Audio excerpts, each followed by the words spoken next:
There's a moment in life when you realize everything is falling apart. Your mind, your body, your energy, it's all out of sync. And I hit that point hard. But what I discovered is this: nobody is coming to save you, and the power is in your hands, no one else's. For me, the problem wasn't just being lazy, depressed, anxious. It was kind of like I almost thought somebody was gonna come and save me. I was stuck in a cycle of waiting, being a perfectionist, and blaming, thinking life was happening to me when I really realized that I had the ability to change it. Therefore, I stayed in the same place, feeling worse and worse and really, really, really bad. I hit rock bottom. So if you can resonate, this video is for you. My goal wasn't to be perfectly happy overnight, but I just wanted to feel like myself again. Not even myself, but just a better version, because I didn't like who I was becoming. I knew this wasn't going to be easy, but it was better than feeling the way that I felt all of those years. Fight, flight, or freeze. Well, I felt like I was in a constant freeze mode on the outside, but I was fighting myself internally. I remember looking at myself in the mirror one day, just feeling completely defeated and saying, is this all there is? But that was the moment I decided that I could not wait anymore. I just had to make a change. So what do? Let's talk about the process and how to unfuck your life. Speaking from experience, because I truly my up life. Period. Number one, the thing that nobody wants to do is face the hard truth. You have to admit what isn't working and stop blaming other people. I took a good, hard look at what was going on in my life. I really sat down with myself and thought internally, who am I? What do I want? What are the things that when they come up in your head, you're like, kind of like, you think of them and you just want to shoo them away. You're like, oh, no, we're just going to throw that thought away. I don't want to think about that right now. No, thank you. You know, the thoughts that I want to run away from, I then realize I actually have to run towards them in order to get over them or smooth them out or just really sit with them and figure it out so that I can move on, move forward, and rise above. There were so many hard truths that I had to face, but when you face these hard truths, a lot starts to add up and it starts to make sense on why you have difficulty in certain areas of your life, why some things feel like a push and a pull, why there's so much tension there. And you're like, that's why. So the first thing that came to mind about a hard/harsh truth that came into my life was when I had my eating disorder, I knew that something wasn't right, but then one day I was like, oh I have an eating disorder. And I literally said it out loud and I was like, this is a problem. And I even remember the day that I admitted it out loud. I said it to one of my friends first, but it was really hard to say it. And I remember he was like, girl, I know. I see the way you eat. And I remember the hardest part taking action was admitting it. And then once you admit it, then all eyes are on you in your head and outside of your head. Therefore, you have to make changes for real. We're just gonna look stupid. Unless you don't care about looking stupid, you shouldn't, but I don't want to look stupid to myself. That's the first step, facing that truth, and then you could go boop over to the next step, which is take the small actions. Once you realize something, you just have to move forward, because then what else is there? You realize something and then what? You're gonna sit with it for the rest of your life and be miserable? Then once you're miserable, then you become angry, and then you become bitter, and then your whole life is just like, nobody wants to be around you. You probably don't want to be around other people. Nothing's enjoyable anymore. So you have to start early, because if not, even if you didn't start early, even if you're 80 years old, girl, start now. Start now. You got another 10 good years of your life, God willing. You don't want to die on your deathbed being like, damn, I was a bitter So let's move on, shall we? Now, when I say take small actions, something that people do and it makes them not succeed is they set unrealistic goals. They go, if they want to, I don't smoke cigarettes, but if they want to smoke cigarettes, they go, okay, I'm going to stop smoking now. For example, if somebody realizes, okay, I'm really addicted to alcohol. Wait, let me give my own example. Another harsh truth I realized one day that I was addicted to weed. Yes, addicted to weed. A mild addiction. I don't think I was crazy because I was able to stop, but actually I really let it run my life, so I think that classifies as an addiction. I could not go a day without smoking. Like, I just had to smoke. I was going through so much stuff internally that I basically wanted to numb the pain. I wanted to escape. I wanted to get away from it because I didn't want to deal with it. I just really didn't want to deal with it. I knew that the change that had to happen would require a lot of work, and the thought of doing that much work kind of scared the shit out of me, and I knew it was gonna take a lot, so I just kept pushing it back and pushing it back and just self-medicating myself with more weed to try to forget about it and pretend like life wasn't happening and like this wasn't gonna catch up to me, but it very much did, and life very much continued. I don't know what I thought would happen. I was just trying to ignore everything. Like, ignorance is bliss, but I took it a little bit too literally. I said to myself, I need to chill on the weed. So what did I start with? I wasn't gonna stop cold turkey because it just wasn't gonna work, okay? One thing I am is reasonable. And I acknowledge things for what they really are. The game plan in my head to stop smoking weed, I said, okay, I'm just gonna get it out of my system right now. I'm just gonna keep doing what I'm doing, but I'm gonna set a date on the calendar to completely stop. And that date was, my last smoke was August 30th, and I have been almost 5 months sober, not smoking weed, and I'm really proud of myself. And it's hard.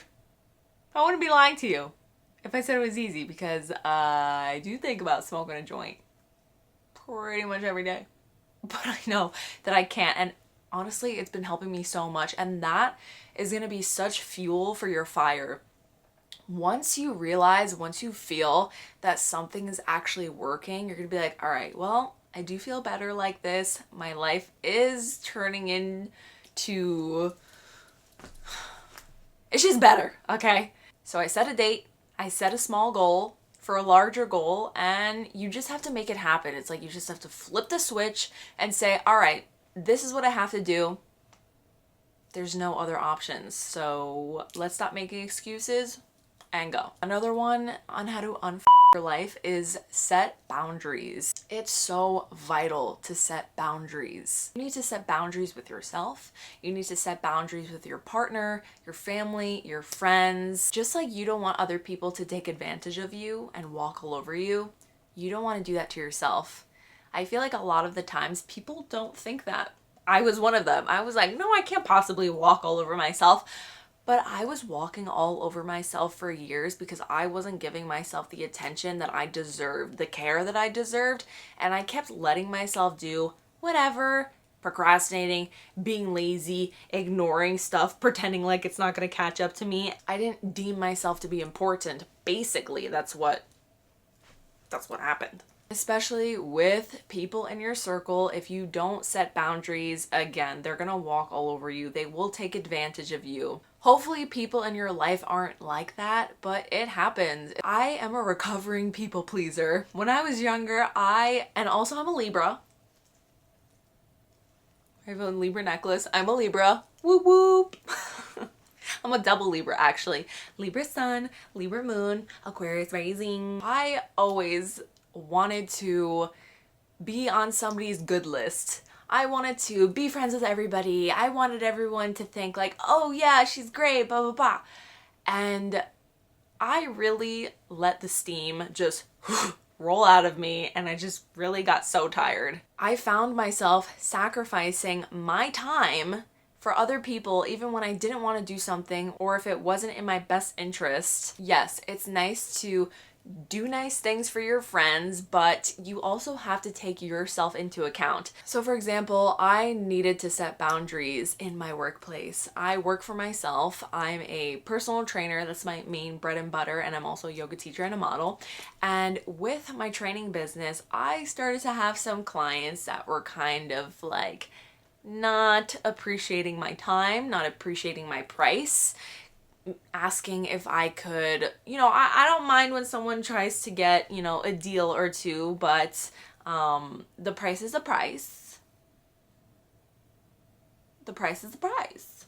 This is not a bargain. This is not a 2-for-1. There's some loopholes to it. Like if someone's like, oh, I'll pay you cash and then here you go. Or let me pay this many sessions ahead of time. Like, I'm not rigid. Like, I could cut you a little something. But I had a certain clients that like constantly were like, can you come down on the price? Can you do this? Can you do that? Can you do this time? Can you do that time? Can we actually, oh, sorry, I actually have to cancel last minute. Can we do right now? Can we do in 30 minutes? Like, no, girl. That's not how it works. So I finally put my foot down with some clients and I was like, X, Y, and Z, this is how we're going to go. And if you don't like it, then bye. Because, girl, in my first year, I remember, of running my own business, I was letting my clients walk all over me. Like if they said jump, I said, how high, girl? I'll be there. And it just wasn't working out for me. I just have to realize what's not working out for you and have the courage to change it, even when it's really uncomfortable and it might make some people pissed. You have to do what's good for you. Make a logical decision and act on it. Be consistent. Motivation fades, but discipline carries you forward. Girl, you know how many times I said I was gonna do something and I was like, yeah, I'm so motivated. I'm gonna wake up at 5 a.m. every day, go to the gym. It lasts for like 3 days. So again, coming back to being realistic, starting small. You have to take small steps. Lay it brick by brick by brick. When you go up the stairs, you don't take a big ass jump to get to the top, do you? You're like, do. You go up the steps. Think of that as your life. Especially for 2025, my biggest issue, and it was on my 2024 vision board, I got better, but one of my biggest issues is being consistent. It's so hard. That is like the hardest thing. So for me, the second I can really be consistent over and over and over again, I will know that I will completely, well, maybe not completely because there's always something to work on, but I sure will my life. At least 80%. It's better than what I used to be. All right? I was at 0. Ground 0. Bottom. Beneath, actually. I was beneath the 0. I was negative. So something is better than nothing. Slow motion is better than no motion. People, including myself, get so carried away because they're like, yeah, I'm going to do something. And they're like, where's the results? Where is this? And it's like, it takes time. I have to remind myself of this every day. Okay. Trust the process and prioritize healing. Growth isn't linear, but you'll fall and rise stronger every time. I almost want to say, oh, that was my biggest point in unfucking my life, but really all of these small things together come into something greater. You can't just have one make it or break it thing. You need the small little pebbles to come together, and I don't know why I said pebbles, but I don't know another analogy. You need small little things to come together. If you want to make a mac and cheese, you need little macaronis to come together and make a big old pot of mac and cheese. Okay? So think of that. I'm done with the analogies right now. Moving on. When I was healing, I just kept saying to myself, I said, I just have to trust the process. I'm going to heal. I always thought of it like this. That there was an angel on my shoulder and that there was a devil on my shoulder. The devil would be like, no, you're gonna stay like this forever. Just keep doing what you're doing. Just be comfortable. What's the point? And that thought really clouded a lot of my judgment. But then I felt like I had an angel on my shoulder this is metaphorical, obviously, I'm not crazy. Felt like there was an angel on my shoulder. Just the thought of all I needed was that little blimp of hope to be like, no, Victoria, you can do this. Trust the process. Keep going because there is light on the other side and you will make it. You have to visualize everything that you want and just keep working towards it brick by brick. So I had to trust the process and I had to heal. If you don't heal what's going on inside, you can't genuinely move forward. I was in my biggest pit of rock bottomness in 2020. It's now January 2025, so I can honestly say it took me like a solid 3 years to work and work and work through everything, you will move through life differently. You'll experience things differently, and it will just all around be better. Imagine if you don't take those painstaking years, those really, really, really difficult years to move through your stuff.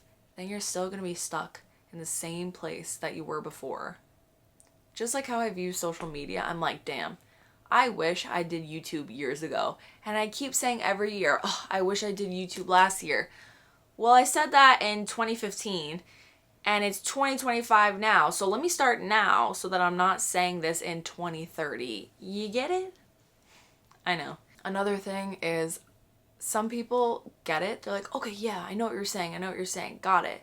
But do you really? Or is it just flying over your head? You can hear something, but are you really processing it, and are you going to act on it? Because if you're not going to do any of those things, then good luck.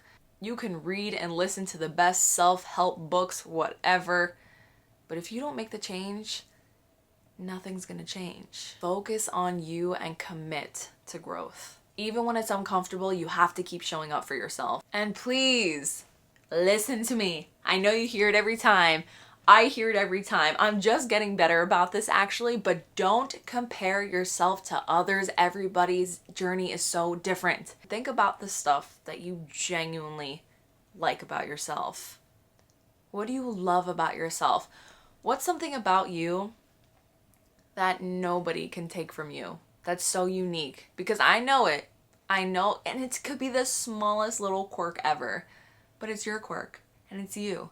So no, you don't want to be like anybody else. And even though you might think you do, Kim Kardashian, Nicki Minaj, I don't know why I said Nicki Minaj.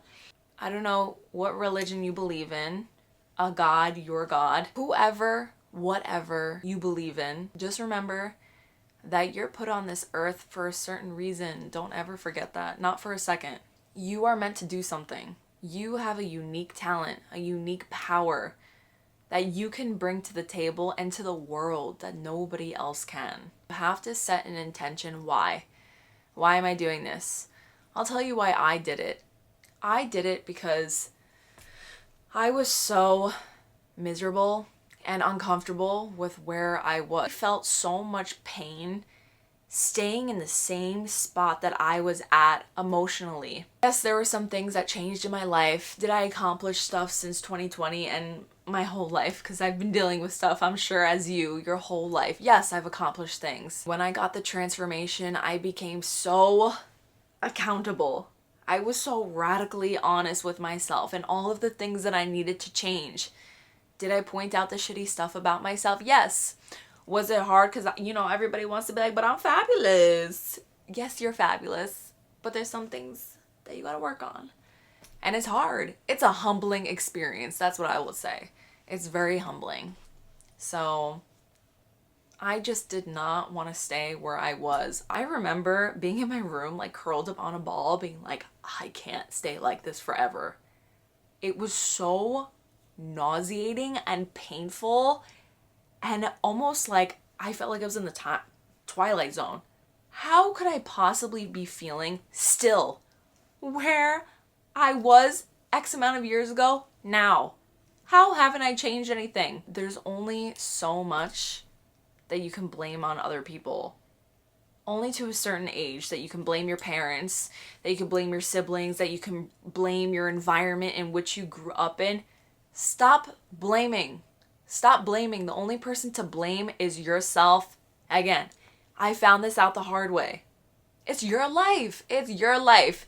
You got your own social security code. Are you sharing that social security with your friend Amanda over there? No, so stop blaming Amanda. Bring it back. Therefore, the process is not about perfection, but it's about persistence. Find inner strength instead of outside validation. Ooh, especially because of the day and age that we live in, everything on it, like, comment. A lot of it is external validation. To find internal strength and validation and happiness, again, is so challenging, and it's unknown if you haven't been there before. But just try. And if you feel stupid, then I'm sure you're gonna feel a lot dumber staying where you are today if you are unmiserable and unhappy and all of the emotions that I had listed earlier. Because I started to feel stupid in myself. I was like, why am I still doing this to myself? What am I doing? Self-destruction is what that was. All in all, taking responsibility for my life changed my life. It didn't make all of my problems disappear. We're still working on it. We're still fixing it. But it gave me the strength to face them. But the biggest thing I learned, I wasn't broken. I just needed to stop waiting for someone to fix me. We independent women out here. I want you to know that wherever you are right now, you are not stuck. It may feel like that, but you're not. Change is possible, but it has to start with you. Rock bottom isn't the end. It's the beginning of a new choice. You can stay there, or you can rise. And remember, the power to your life is in your hands. Thanks so much for watching. My name is Victoria, Vic Vitality, and if this resonated with you in any way, I'd love to know. Drop a little something something in the comments, and thanks for watching. Bye.